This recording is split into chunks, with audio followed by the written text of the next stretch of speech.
tô agredindo a minha namorada, essa desgraçada aqui. Eu não sou sua namorada. Cala a boca. Ai, Cala a boca. Mãos ao alto! Mãos ao alto! Olá pessoal, sejam bem-vindos de volta ao canal Arquivo Mistério e hoje eu vou trazer para vocês um dos casos que é bastante comentado em todo o mundo até hoje, o sequestro Eloá. Muito se discute sobre os erros da polícia e a atitude da mídia durante todo o caso. Então já deixa seu like, pega seu fone de ouvido e vamos nessa!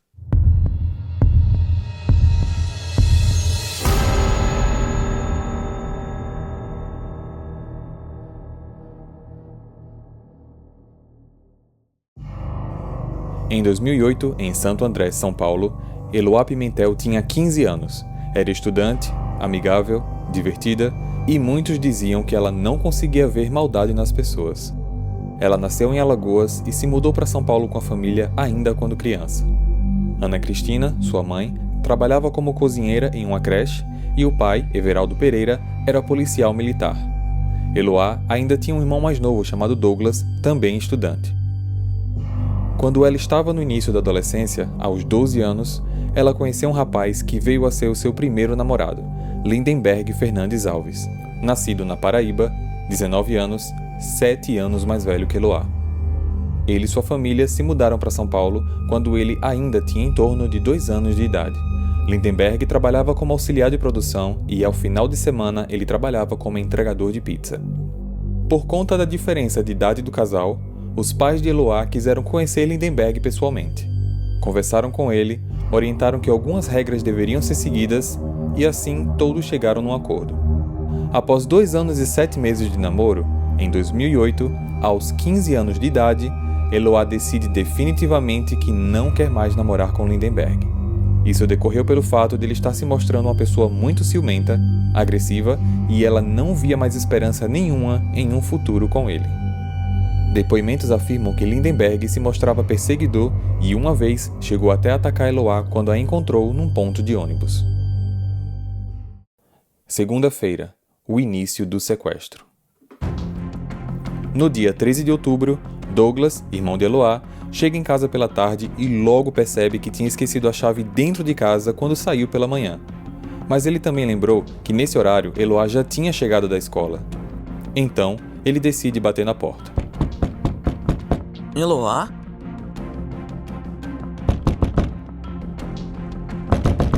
Eloá! Ninguém responde. Ele então senta nas escadas do prédio para esperar um dos seus pais chegarem. Ele ficou lá por algumas horas e no início da noite, Everaldo chega. Por que você tá sentado aí, menino? Eu esqueci a chave dentro de casa e a Eloá ainda não voltou da escola, então não tem ninguém para abrir a porta para mim. Quando ele se aproxima para abrir a porta, Lindenberg grita de dentro do apartamento. Não abra a porta! Eu tô armado! Tô com a Eloá e mais 3 amigos dela aqui! Saiam! Desesperado, Everaldo resolve ligar para a polícia. Esses amigos de Eloá eram Vitor, Nayara e Iago. Eles estavam lá para fazer um trabalho em grupo da escola. Imediatamente, Lindenberg pede que os meninos vão para o quarto. Lá, ele deu um tapa em cada um dos garotos e mandou que falassem baixo para não alertar os vizinhos do que estava acontecendo lá dentro. Mais tarde, Eloá também foi agredida com tapas, chutes e puxões de cabelo. Lindenberg falava o tempo todo para todos que tinha entrado lá para matar Eloá e se matar. No decorrer da primeira noite, alguém passava pela porta do apartamento. Lindenberg, por achar que era alguém tentando entrar, atirou na porta. Prezando pela segurança dos vizinhos, a polícia ordenou que os moradores dos apartamentos próximos não saíssem de casa e os que estavam fora não entrassem. O apartamento ao lado foi usado como base para escutas das conversas de Lindenberg com a polícia. Numa dessas conversas, Lindenberg pediu para conversar com a mãe de Eloá. Dona Ana, eu não vou soltar Eloá. Se ela não vai ficar comigo, ela não vai ficar com mais ninguém. Ela não vai sair daqui viva. Numa outra conversa com os policiais, Lindenberg já se mostrava mais agressivo. Se relarem na janela, na porta, se fazer qualquer barulho, eu vou matar as meninas. E depois eu vou me matar. Eu vou atirar, mano. Eu tenho um saco de bala aqui, mano. Eu não tenho preguiça. Eu tô agredindo a minha namorada, essa desgraçada aqui. Eu não sou sua namorada. Cala a boca. Ai, Cala a boca. Nessa mesma noite, Vitor e Iago foram libertados. Terça-feira, a libertação de Nayara. Do lado de fora, já existiam inúmeros veículos, carros, topics, helicópteros, da polícia e da TV. Os canais informavam todos os passos da polícia, chegavam até a transmitir a chegada dos armamentos. Lindenberg, Eloá e Nayara conseguiam acompanhar tudo de dentro do apartamento, sentados no sofá, vendo qualquer canal de televisão. Exclusivo. Nós estamos ao vivo. O brasileiro não tirou os olhos da televisão. Já dura 55 horas. 4 dias de sequestro. Doa quem doer. Durante a tarde, do nada, Lindenberg põe a arma na janela e atira em direção à rua. Ninguém entendeu o motivo, mas também ninguém foi atingido. Os policiais achavam que iam vencer Lindenberg pelo cansaço. Eles então decidiram cortar a energia do apartamento perto das 4 da tarde. Contudo, isso não adiantou. Às 5h25, Lindenberg, muito alterado, fala com um dos policiais ao telefone. Liga essa porra dessa luz aí, mano. Eu ligo, mas vamos conversar. Liga essa porra dessa luz aí, senão eu vou bater nas minas e eu vou começar a agredir as minas. As minas vai sofrer e ó, presta muita atenção. Ai, não faz isso. Com tapas, pontapés e puxões de cabelo, Lindenberg não parava de agredir as meninas. Perto das 10 da noite, a energia foi religada. A polícia diz que isso foi um acordo pela troca da libertação de Nayara, que aconteceu às 10h50. Sai. Vai embora rápido. Se você andar devagar, eu vou te dar um tiro. Nayara informou que a libertação dela não foi apenas por uma troca de favores. Antes da libertação, Lindenberg falou ao telefone com o pai dela, dizendo que ele teria uma segunda chance de ser pai, pois Nayara tinha comentado com ele anteriormente que ela e seu pai não se viam há mais de um ano. Ela achava que ele fez isso pelo fato dele também não ter um pai presente. Livre do cativeiro, Nayara conta detalhes do que acontecia lá dentro. Lindenberg, mexendo no celular de Eloá, descobriu um novo amigo dela, chamado Felipe, e esse foi o motivo, em fúria, que fez com que ele abrisse a janela naquela tarde e a atirasse.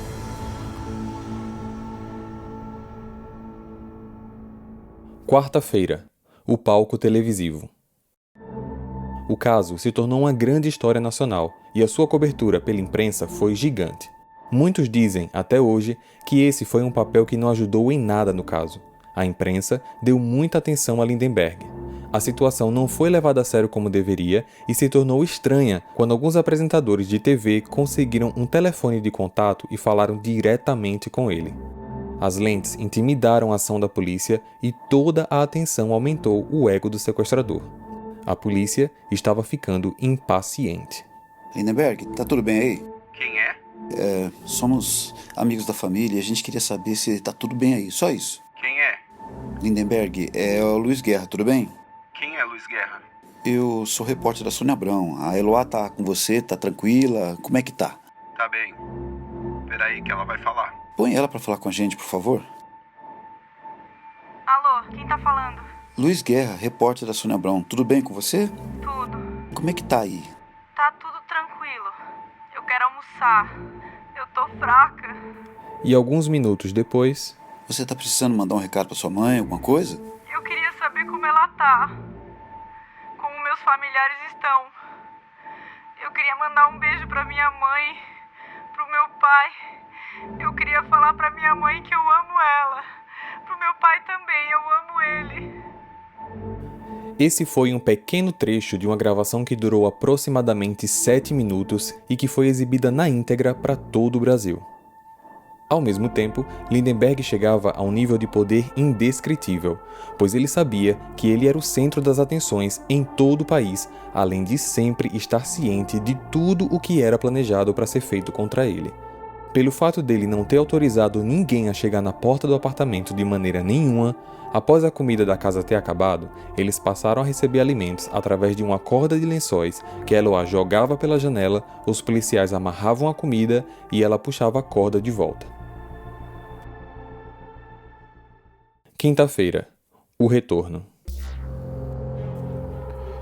Na manhã de quinta-feira, Nayara foi acordada pela avó dizendo que tinha um policial na porta para pegá-la e levá-la a um local próximo do sequestro para que ela pudesse ajudar nas negociações. ela acabou indo, mas em depoimentos, Nayara disse que entre as opções "você vai se você quiser" ou "você tem que ir", foi falado para ela que ela tinha que ir. O acordo que Lindenberg fez com a polícia foi: Douglas, o irmão de Eloá, subiria até o primeiro andar do prédio, aguardaria nas escadas e Nayara subiria até o segundo. Assim que ele a visse do lado de fora do apartamento, ele daria a mão para Nayara, com a outra ele traria Eloá e os três sairiam juntos, se encontrando com Douglas no andar de baixo e todos assim iriam para a rua principal. Ele acreditava que estaria protegido da mira dos policiais se eles tentassem fazer algo contra a vida dele.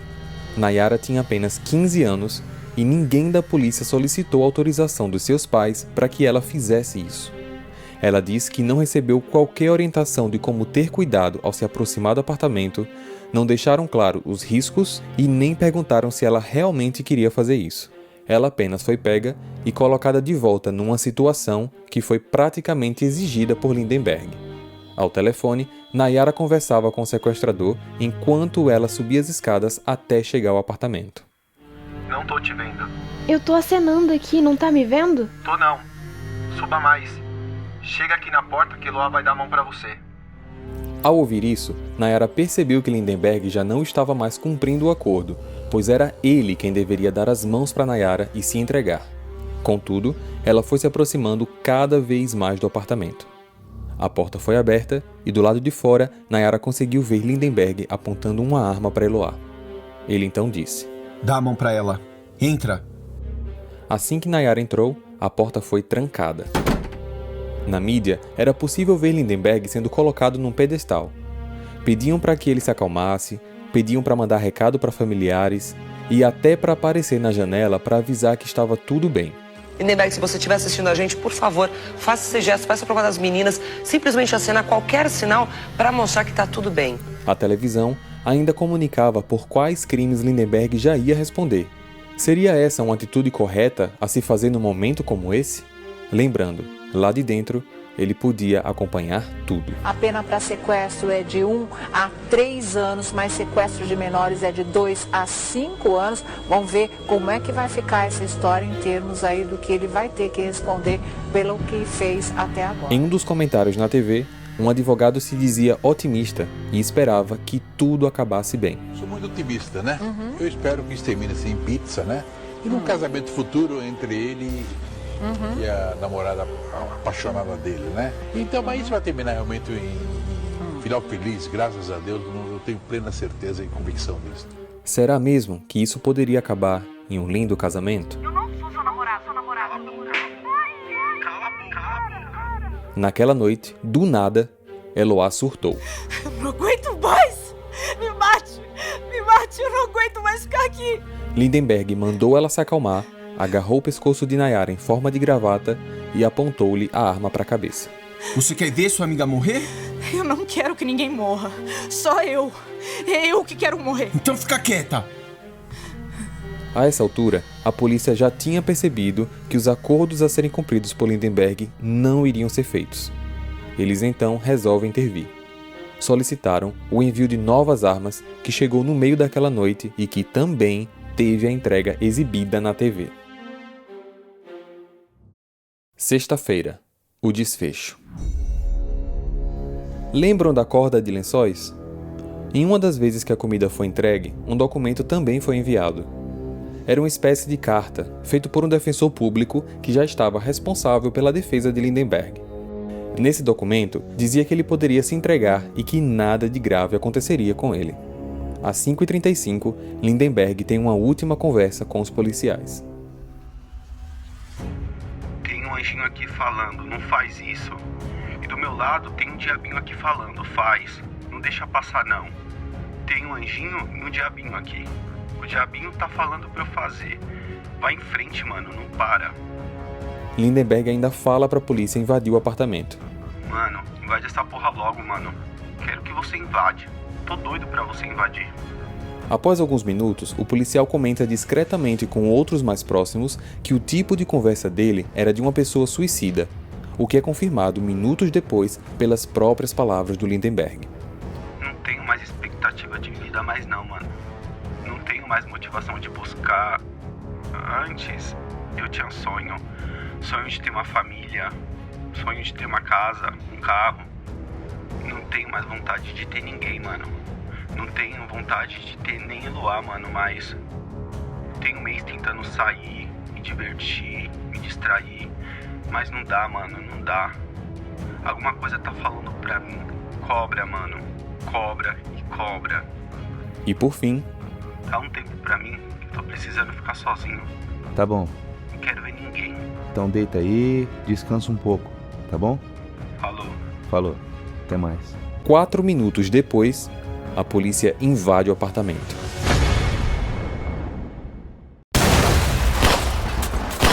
Mãos ao alto! Mãos ao alto!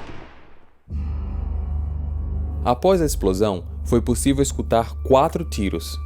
O tempo entre a explosão e Lindenberg aparecer fora do apartamento foi de aproximadamente 3 minutos. Depois de explodir a porta, os policiais levaram 15 segundos para conseguir entrar no apartamento. Lindenberg disparou as 3 balas restantes contra as meninas, e o 4º tiro foi dado pela polícia com uma bala de borracha contra Lindenberg. Ele não atirou nos policiais. 25 segundos após a entrada no apartamento, Nayara consegue sair, sozinha e ferida com um tiro na mão e no rosto. Depois de quase 2 minutos e meio, Lindenberg sai dominado por um policial. Ele tentava resistir à prisão e então outros 2 policiais o seguraram para tentar imobilizá-lo. Nas imagens da internet, é possível ver um médico tentando chegar ao apartamento e no meio do caminho ele encontra Eloá carregada nos braços de um policial. Ela foi ferida com um tiro na virilha e outro na cabeça. A polícia informou que eles só arrombaram o apartamento no momento que eles ouviram Lindenberg dar o primeiro tiro. Nayara afirma até hoje que ele só atirou depois que a polícia explodiu a porta. Testemunhas que estavam do lado de fora, incluindo jornalistas, também afirmam que só ouviram tiros de dentro do apartamento depois da ação da polícia. Nayara foi a primeira a chegar ao hospital e ela não corria risco de morte. Eloá chega alguns minutos depois, desacordada e em estado grave. Ela foi direto para a cirurgia e logo depois entrou em coma. Eloá não resistiu e faleceu no dia seguinte. A família autorizou a doação dos órgãos. O defensor de Lindenberg, que já estava acompanhando o caso desde as negociações, desistiu do cargo. Eu estou renunciando o caso porque houve uma quebra de confiança. E após 2 horas praticamente aguardando que o Lindenberg se entregasse, ele não cumpriu. Aproximadamente 3 anos e meio depois, em fevereiro de 2012, Lindenberg foi condenado a 98 anos e 10 meses de prisão pela morte de Eloá e outros 10 crimes cometidos durante o sequestro.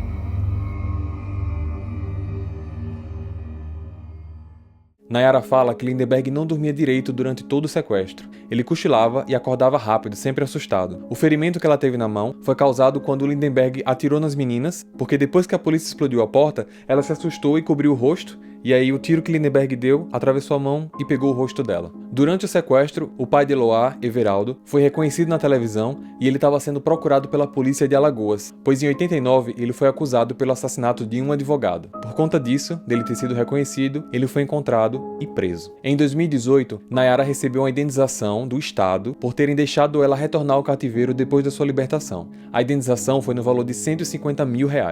Eu ainda indico para vocês um documentário bem curtinho de 25 minutos que se chama Quem Matou Eloá. Ele foi feito com a perspectiva da violência contra a mulher e como a mídia colocou Lindenberg em primeiro plano e deixou Eloá, que era vítima, em segundo. Eu tentei trazer novamente para vocês o máximo de informação possível, mas tem muita coisa na internet. Você consegue escutar as gravações originais de Lindenberg conversando com a polícia, ele também conversando com os repórteres na TV, tem muita coisa. E fica a reflexão do papel da mídia numa situação como essa. Será que ela ajudou ou atrapalhou? Levar informação ao público e fazer entrevista com o sequestrador durante o crime seria um direito à informação? Deixe sua opinião aqui nos comentários. Se você gostou do vídeo de hoje, deixe o seu like. Se você é novo no canal, não se esquece de se inscrever. Próxima semana tem vídeo novo e eu espero vocês, ok?